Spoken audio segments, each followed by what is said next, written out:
fois, quand j'étais plus jeune et que je vivais avec mes parents, j'ai fini par rester seul à la maison pendant une semaine entière.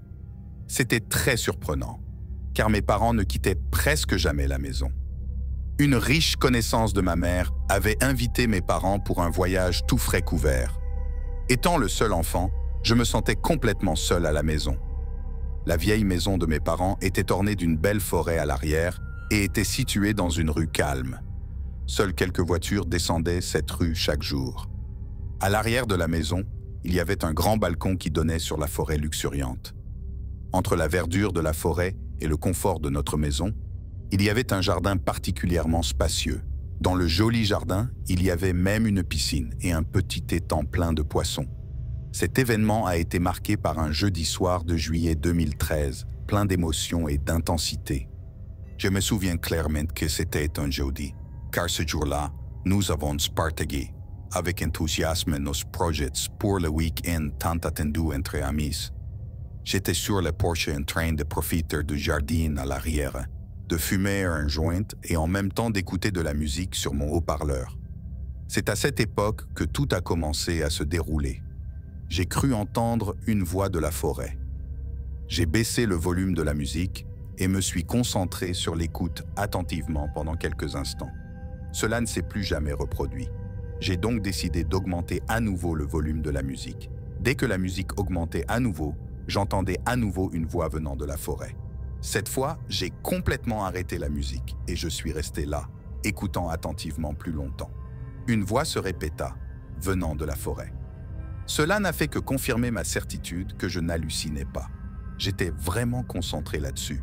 C'était une voix masculine douce et chaleureuse qui murmurait « Approchez-vous ». La voix semblait un peu distante, mais elle était toujours audible. La forêt était à environ 20 mètres du balcon, et c'est de là que cette voix excitante a résonné. Cependant, je n'ai jamais pensé que la voix pouvait m'appeler. J'ai pensé que c'était probablement un gamin qui jouait au tag ou quelque chose comme ça. La voix supplia à nouveau.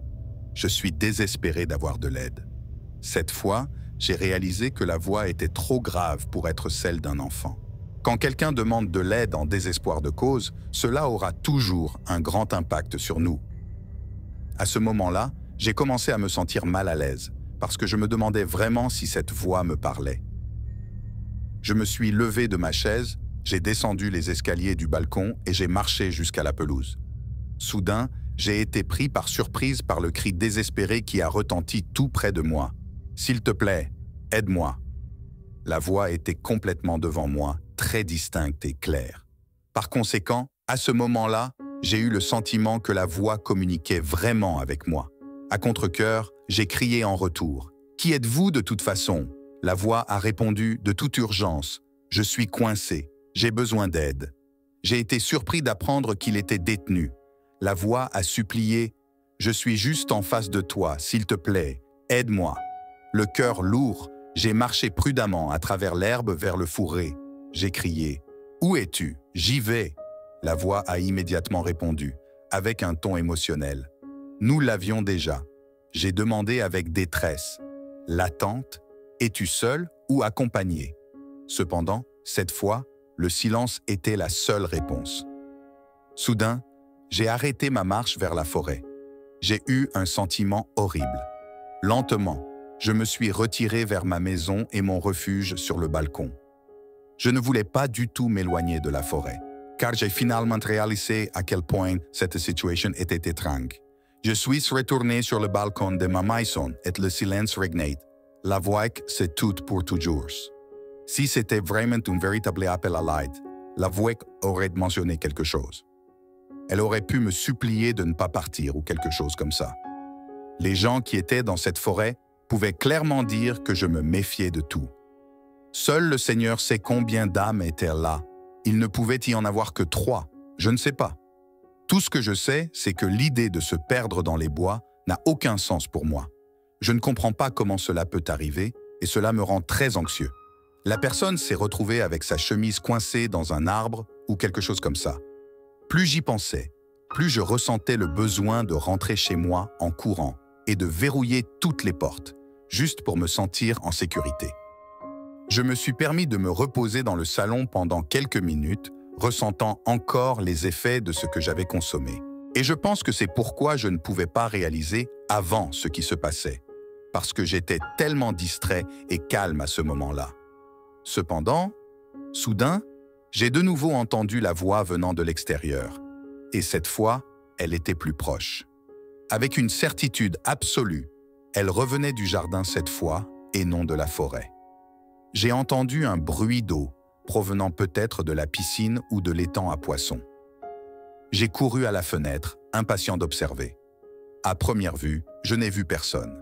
Cependant, soudain, une voix a chuchoté « J'ai l'œil sur toi ». Et peu de temps après, j'ai entendu un rire effrayant. C'est à ce moment-là que j'ai finalement vu la vraie nature de cette personne.